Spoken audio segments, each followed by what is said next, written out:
So hey, this is Chris from Last Century Vibes, and for today we have a very special Adaptec SCSI card.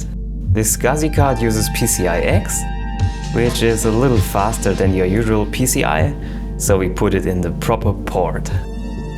And I have this old SCSI drive, it only has a couple of gigabytes. It runs with 10,000 rotations per minute. I'm curious how loud this thing will be. Tricky part is stuffing all the SCSI cable into the case. I'll just fast forward that. So, small heads up about the machine. It's a PowerMac G4 from 2000. It boots the original macOS 9 and also is macOS 10 compatible. So the SCSI interface was used in home computers, workstations and servers in the 80s and throughout the 90s. It slowly died out in the beginning of the 2000s. The SCSI bus is versatile, fast and reliable, which was a big reason Apple used it for such a long time. There were also some drawbacks.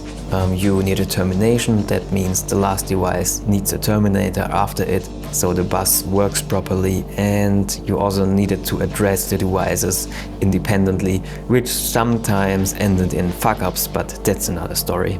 And one of the coolest things, it was backwards compatible. There were so many SCSI versions and you would go mad if it wouldn't be backwards compatible. So that means you can use a SCSI 1 drive that is very old and slow in a modern system, or vice versa. There were plenty of different connectors, pretty bulky ones, then smaller ones, but all in all SCSI is a very wide bus with large cables.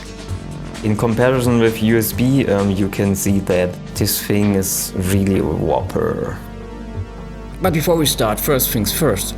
Our benchmarks will be purely synthetic today. We'll benchmark with FWV's Hard Disk Toolkit version 4 on macOS 9 and Xbench on macOS 10. The machine is a well-spec'd PowerMac G4 with dual 500 MHz CPUs and an Adaptec 31160 SCSI card connected via PCI-X, because we want to use the full potential of the controller. We are using 68-pin low voltage differential SCSI. It should deliver quite well. Okay, the system is up and running. The card is recognized. Okay, this was easy enough. Just works out of the box. I'm actually surprised. Okay, let's do a quick benchmark using Hard Disk Toolkit. I'm curious about the results.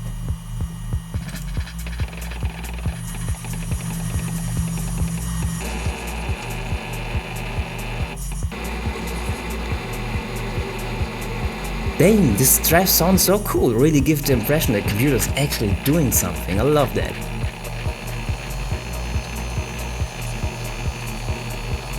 As you can see, the SCSI drives just fly, and you just gotta love the noise they make.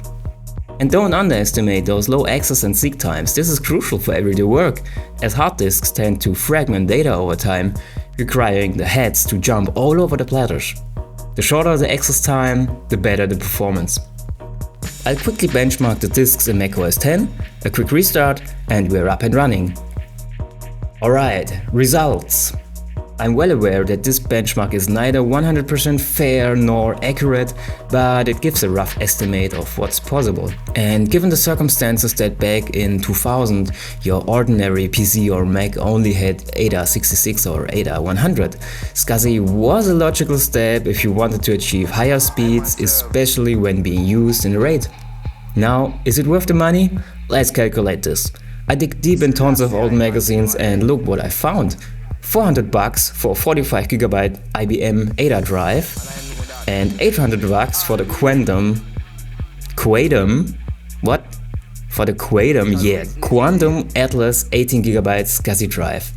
Okay, let's multiply the price of the SCSI drives by 2.5, so we are on the same level as the ADA drive. That makes $2,000 for an equivalent SCSI drive. Another couple of $100 for the controller and cable, and we have a hefty price tag here. And those prices aren't even adjusted for inflation, but then again, it's the early 2000s. If you worked in the industry, investing money in speed was a no-brainer. So yeah, Here we have it. If you enjoy content like this, feel free to subscribe to my channel. There's a whole lot of other stuff on here, like electronic music mixes with sleek cyberpunk scenery, and more retro tech stuff will be uploaded in the future. I hope you enjoyed this short trip on the SCSI memory lane, and I wish you a great time. Until next time, and take care.